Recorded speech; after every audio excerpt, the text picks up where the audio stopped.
Bravo au Sénégal qui nous inspire ces derniers jours et qui nous donne l'opportunité de travailler un peu sur le pétrole. Oui, la question du pétrole est une question cruciale pour le développement euh, en général et pour le développement de l'Afrique en particulier.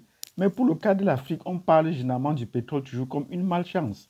Et c'est l'occasion pour nous de revenir sur cela parce que depuis les années 70, les pays arabes qui ont eu la chance, ils disent que c'est une bénédiction d'Allah, d'avoir le pétrole, ils ont connu une croissance non seulement économique, financière, mais surtout géopolitique, au point de provoquer une crise en 1973, comme vous connaissez. Et l'Arabie saoudite reste au cœur de ces enjeux géostratégiques et géopolitiques à travers grâce au pétrole, oui, puisqu'elle contrôle des raffineries aux États-Unis. Et ça donne des opportunités à l'Afrique maintenant. Donc, à partir de là, les gens vont comprendre la fragilité de l'économie américaine. Donc, quand nous parlons du pétrole au Sénégal et nous disons bravo à Sonko et Diomaye qui ont décidé de construire une raffinerie pour raffiner leur propre pétrole et mettre une plus-value, nous attendons qu'ils commencent à chercher des marchés également pour exporter le pétrole. Oui, il faudrait que nous exportons le pétrole raffiné en Europe. L'Europe n'a pas assez de pétrole. D'où vient le pétrole? Or, ils construisent des raffineries pour raffiner le pétrole, pour raffiner notre pétrole et nous le revendre. C'est déjà assez. Ben, quand nous parlons de la raffinerie du Sénégal, nous le disons bravo. Ben, le Sénégal n'est qu'un petit producteur de pétrole. Son pétrole n'a été découvert que récemment. Et que font les grands producteurs de pétrole? Que font les autres pays pétroliers d'Afrique, notamment d'Afrique centrale ou proche d'Afrique centrale? Les pays du Golfe de Guinée ou les pays de la baie du fond du Golfe de Guinée, qui sont des grands pays producteurs de pétrole, notamment autour de l'Afrique centrale. Donc, que sont-ils devenus ou que font-ils actuellement avec leur pétrole? C'est ce que nous allons voir dans cette vidéo. Que font les grands producteurs de pétrole actuellement? Que chacun est amené à contrôler, que chaque continent est amené à contrôler sa propre production. Donc, si vous voulez en savoir davantage sur ce pétrole, ce que font les grands pays pétroliers actuellement, mettez-nous des pouces, de nombreux pouces, et abonnez-vous, cliquez sur la notification, surtout partagez cette vidéo parce que c'est important que nous fassions une analyse géopolitique et géostratégique des ambitions du pétrole sur le continent africain et les tendances vers où est-ce qu'on va actuellement qui sont très favorables et qu'il ne faudrait pas qu'on lâche de coche. Puisqu'on nous a toujours dit que le pétrole est une malédiction, nous voulons vous démontrer que ce n'est pas le cas. Et c'est en train de prendre corps. Les rêves et les opportunités que donne le pétrole sont en train de prendre corps aujourd'hui. Donc, si vous avez fait ce que nous avons dit précédemment, c'est-à-dire partager cette vidéo, nous mettre des pouces, donc on va dans le vif du sujet. Les grands pays producteurs du pétrole en Afrique noire notamment sont connus, c'est le Nigeria, l'Angola, le Congo, Brazzaville, et puis le Cameroun, le Gabon particulièrement, le Cameroun, et sont entrés dans la danse des pays comme le Tchad tout récemment, et qui ont un bon profil des pays producteurs de pétrole. Mais le pétrole n'a pas permis qu'ils avancent depuis peu. Pourquoi? Parce que les contraintes des institutions internationales ou des pays colonisateurs nous ont toujours obligés à exporter notre pétrole vers d'autres raffineries. Et le pétrole est raffiné et on nous renvoie les déchets de ce qu'on a extrait du pétrole, puisque bon, on n'a pas assez d'avions pour consommer la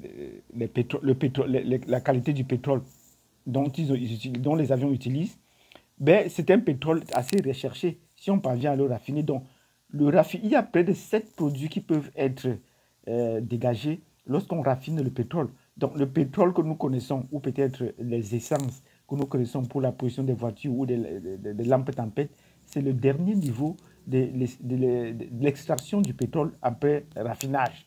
Donc, il y a plusieurs niveaux de raffinerie. Donc, le pétrole des avions, ou peut-être l'essence, le carburant des avions, est souvent très recherché parce que, bon, parce que ça fait partie d'un produit très stratégique pour une industrie aussi hautement stratégique et très fine.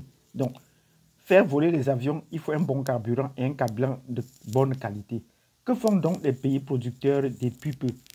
Le Nigeria a sauté dans la balance, mais ce n'est pas l'État du Nigeria. C'est un individu à la personne de Aliko Dangote, à qui nous disons bravo. qui a mis le pied dans le plat en décidant de construire une grande raffinerie au Nigeria. C'est la 7e raffinerie au monde de par sa taille. Parce que cette raffinerie de Dangote est appelée à produire environ 750 000 barils par jour de pétrole à la date où nous parlons. Ben, ça devait être fait depuis peu, depuis l'année passée. Mais cet richissime homme d'affaires qui estime qu'il est plus riche que les 24 milliards de dollars dont on annonce être sa fortune, il estime que c'est plus que ça, a eu beaucoup de démêlés avec l'État nigérien.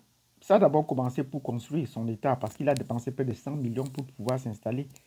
Cherchant où il devait s'installer, il a choisi un emplacement qu'on n'a pas voulu, que l'État nigérien n'a pas voulu, il faut le dire clairement, que l'État nigérien n'a pas voulu. Où nous parlons ici d'analyse géostratégique parce que c'est un combat qui fait entre États. Et on lui a proposé un autre terrain qui n'a pas résisté, mais il a dépensé près de 100 millions de dollars pour pouvoir acquérir ces grands terrains, pour pouvoir construire sa raffinerie. La raffinerie terminée, la National Petroleum du Nigeria, la NNPC, a décidé donc de ne pas lui fournir le pétrole. Au départ, même déjà avant cela, elle avait choisi donc de pouvoir, la compagnie nationale du Nigeria avait choisi de prendre 20% des parts des actions dans cette compagnie. Ben, c'est une bonne chose parce que si elle était ayant de pétrole à sa disposition, elle ne pouvait pas faire couler l'entreprise dans ce sens. Ils ont donc accepté de mettre les 20% dans les parts de la raffinerie de Dangote. Mais après, ils sont rebiffés et on dit qu'ils veulent seulement mettre 7%. Croyant casser le pied à Dangote, mais cela n'a pas marché comme ça. Dangote a poursuivi et a fini de construire son industrie, son usine, sa raffinerie, sa grande raffinerie, à qui nous disons bravo. Ben, l'État nigérien décide à par la suite de ne pas pouvoir leur accorder le pétrole. Et cela a obligé donc Dangote. C'est quand même un homme assez riche. Il est riche bien que plus que certains États africains. A décidé donc d'aller importer le pétrole au Nigeria. Donc ça, c'est le premier paradoxe. Ça, c'est le deuxième paradoxe. Après l'achat du terrain, ça, c'est le deuxième paradoxe. D'importer le pétrole dans un pays producteur de pétrole. Et dans ce bras de fer, c'est le président nigérian qui a donc décidé qu'il fallait qu'on lui accorde le pétrole pour faire tourner son industrie. Et il a commencé donc à utiliser le pétrole. Malgré cela, il n'a pas arrêté l'importation du pétrole des États-Unis, même du Brésil, pour faire tourner sa raffinerie. Il a fait tourner sa raffinerie. Le gouvernement nigérien a accepté. Il a commencé à faire tourner la raffinerie à une capacité de près de 500. Ça n'a pas encore atteint le niveau 500. Et les premiers clients sont mis à pointer. Ben, l'État nigérien estime que son pétrole n'est pas de bonne qualité et commence à lui torpiller, salir son business, son marché. Mais les premiers producteurs, les premiers exportateurs, les premiers clients de Dangote en dehors du niveau national étaient des pays voisins à qui nous disons bravo. Et on a cité comme Tradex, une compagnie de distribution de produits pétroliers au Cameroun, qui était le premier à vouloir signer une convention avec la raffinerie de Dangote pour importer le pétrole, les produits pétroliers au Cameroun et pour faire la distribution. Nous leur disons bravo. Mais ce bras de fer n'a pas continué. Ce bras de fer ne s'est pas arrêté là. On a cru l'affaire terminée. Il y avait toujours des tensions sous la table entre le gouvernement du Nigeria et l'homme d'affaires. Tout récemment, c'est où la géopolitique entre en jeu. Tout récemment, le président nigérien a fait une visite en France. Et je dis souvent à certains Nigérians, c'est la France qui contrôle votre pays. Et ils me font la main que la France n'a rien à voir dans nos affaires. Ceci, cela, ainsi de suite. Parce qu'ils sont seulement interrogés au business, ils ne voient pas les aspects géopolitiques du business. Le président français a accueilli en Trump le président nigérian avec un quota d'hommes d'affaires pour pouvoir parler de ces relations. Ben, on n'a pas dit les enjeux politiques ou peut-être les démarches qui ont été signées derrière. Et on voit seulement les conséquences maintenant. Voilà que depuis son retour, les démêlés avec Dangote se poursuivent. Et Dangote a été tellement énervé, gêné, qu'il a décidé de ne plus, depuis le 1er avril, de ne plus distribuer son pétrole au niveau national, de se tourner vers les exportations parce qu'il en a marre. Parce qu'en ajouter des questions de la monnaie, acheter en naira, acheter en dollars, ainsi de suite, il dit qu'il ne veut plus distribuer son pétrole au Nigeria, qui va se tourner vers l'extérieur. D'où est-ce qu'il va donc trouver les clients pour le faire? Et c'est où nous disons bravo. à Dangote, parce qu'en prenant cette décision, il avait déjà trouvé un très bon client. Et ce client s'appelle l'armée américaine. Nous le disons bravo. Bravo parce que l'Afrique va bondir d'un pas là. Voilà un client très sérieux qui prouve que la qualité du pétrole produit au Nigeria par Dangote est un pétrole de bonne qualité. C'est quand même l'aviation américaine. Et ceci grâce à Trump. Trump n'a pas hésité. Si c'est un travail, c'est un commerçant aussi comme Dangote. Si c'est un pétrole de bonne qualité, il faudrait bien qu'on le fasse, qu'on le fasse venir. Donc nous le disons bravo. Voilà donc les analyses géopolitiques de cette guerre du pétrole qui se déroule au Nigeria. Et en Afrique, bientôt, ça va essaimer et les autres vont essayer de comprendre.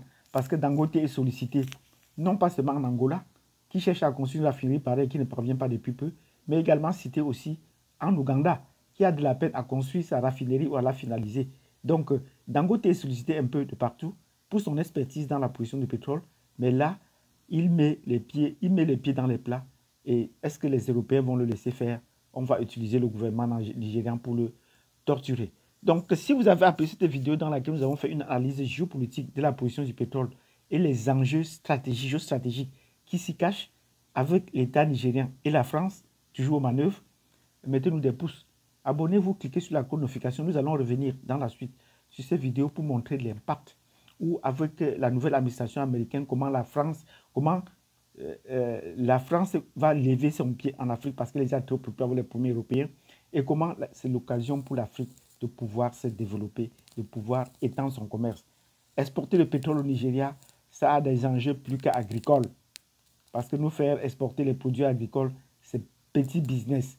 Le vrai business se trouve maintenant au niveau du pétrole et d'exporter les produits raffinés vers des pays qui n'en ont pas, notamment vers l'Europe ou les pays occidentaux. Donc, si vous avez apprécié cette vidéo, mettez-nous de nombreux pouces, abonnez-vous, cliquez sur la notification et surtout, j'attends les commentaires parce que là, il va engager les recherches sur les enjeux géostratégiques du pétrole au niveau africain et montrer comment les opportunités sont de plus en plus nombreuses. Merci et à tantôt.